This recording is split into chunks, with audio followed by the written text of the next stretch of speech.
Setelah di video sebelumnya kita membahas terkait dengan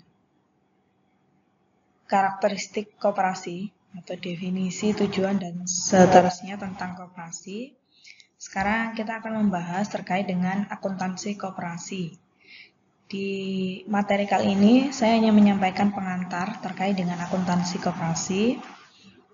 Yang insya Allah di video berikutnya baru saya sampaikan terkait bagaimana proses akuntansi, ya, dimulai dari penjurnalan sampai dengan laporan keuangan di koperasi.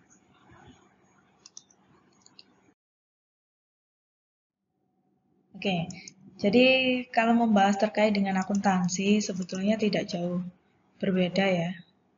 Mungkin teman-teman juga masih ingat siklus akuntansi baik di perusahaan jasa maupun dagang yang dimulai dari dokumen transaksi, jurnal, buku besar, jurnal penyesuaian, neraca saldo, setelah penyesuaian baru kemudian laporan keuangan. Walaupun mungkin nanti di koperasi ini jenis laporan keuangannya berbeda dengan perusahaan biasanya. Jadi ini saya review sedikit terkait dengan definisi akuntansi. Umumnya adalah aktivitas mengumpulkan, menganalisis, menyajikan dalam bentuk angka, mengklasifikasikan, mencatat, meringkas, dan melaporkan aktivitas transaksi suatu badan usaha dalam bentuk informasi keuangan atau laporan keuangan sesuai dengan formatnya. Nah, jenis laporan keuangan koperasi ini ada di PSAK nomor 27 tahun 2007. Yang pertama adalah perhitungan hasil usaha. Atau kalau di perusahaan kita mengenalnya dengan laporan laba rugi.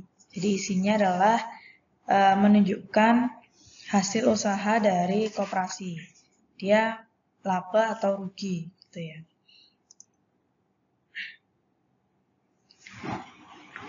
Nah, itu yang jadi laporan perhitungan hasil usaha itu laporan yang menunjukkan kemampuan koperasi dalam menghasilkan laba selama suatu periode akuntansi.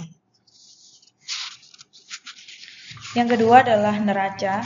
Nah, kalau neraca atau kalau di perusahaan umum kita kenal dengan laporan posisi keuangan. Nah, itu laporan yang berisi daftar aktiva dan hutang serta ekuitas koperasi. Kemudian ada laporan arus kas, ada laporan promosi ekonomi anggota.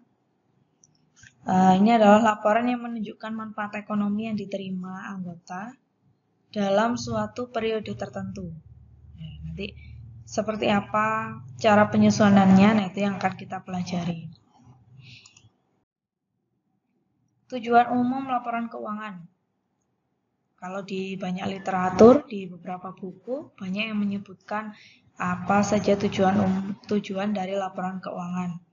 Tapi dari sekian banyak literatur itu dapat saya tarik benang merah bahwa tujuan utama laporan keuangan adalah untuk memberikan informasi keuangan kepada para pemangku kepentingan.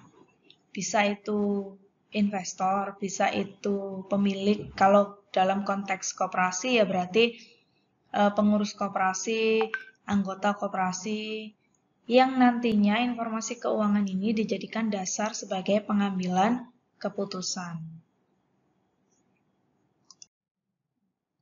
Ini standar kualitas laporan keuangan. Ini umum ya. Jadi di akuntansi, meskipun akuntansi untuk perusahaan umum juga standar kualitas laporan keuangan sedikitnya harus ada 7 ini. Yang pertama adalah relevan, jadi setiap jenis laporan keuangan yang dihasilkan oleh koperasi harus sesuai dengan maksud penggunanya. Kemudian dapat dipahami ya, tentu saja. Percuma kita buat laporan keuangan tapi kalau nggak bisa dipahami, ya kan? Tidak ada manfaatnya. Kemudian dia memiliki daya uji, jadi laporan yang dihasilkan itu bisa diuji kebenarannya. Kemudian netral, tidak memihak siapapun, artinya informasi itu disajikan apa adanya gitu ya.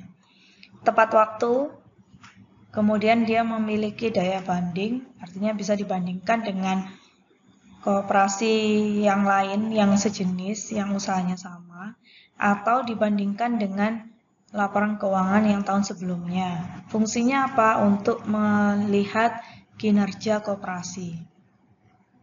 Kemudian lengkap. Nah, ini konsep dasar penyusunan laporan keuangan. Yang pertama adalah prinsip biaya historis, artinya laporan keuangan itu disajikan berdasarkan transaksi yang telah terjadi.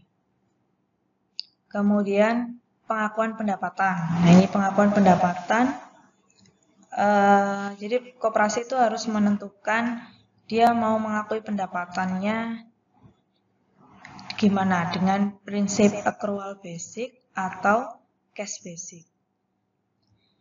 Kemudian yang ketiga adalah prinsip penandingan. Nah, ini artinya adalah bisa ditandingkan antara pendapatan dan beban dalam suatu periode. Prinsip ini berguna untuk menentukan besarnya penghasilan bersih pada setiap periodenya. Kemudian yang keempat adalah prinsip konsistensi. Agar laporan keuangan dapat dibandingkan satu dengan lainnya selama satu periode ke periode lainnya, maka harus dipilih metode dan prosedur akuntansi yang akan digunakan secara konsisten dari tahun ke tahun. Jadi kalau sudah memilih satu metode, maka itu harus diterapkan secara konsisten supaya laporan keuangannya bisa dibandingkan. Kemudian yang kelima adalah prinsip pengungkapan penuh. Jadi semua informasi yang ada harus diungkapkan secara penuh dalam laporan keuangannya. Oke, baik, itu dulu pengantar dari saya terkait dengan akuntansi koperasi. Insya Allah nanti pada materi berikutnya kita akan membahas, sudah masuk bahas terkait dengan transaksi dalam koperasi. Jadi kita sudah mulai praktek menjurnal. Oke, sekian dari saya. Jika ada yang mau ditanyakan, silakan disampaikan. Kurang lebihnya dari saya mohon maaf. Saya akhiri. Assalamualaikum warahmatullahi wabarakatuh.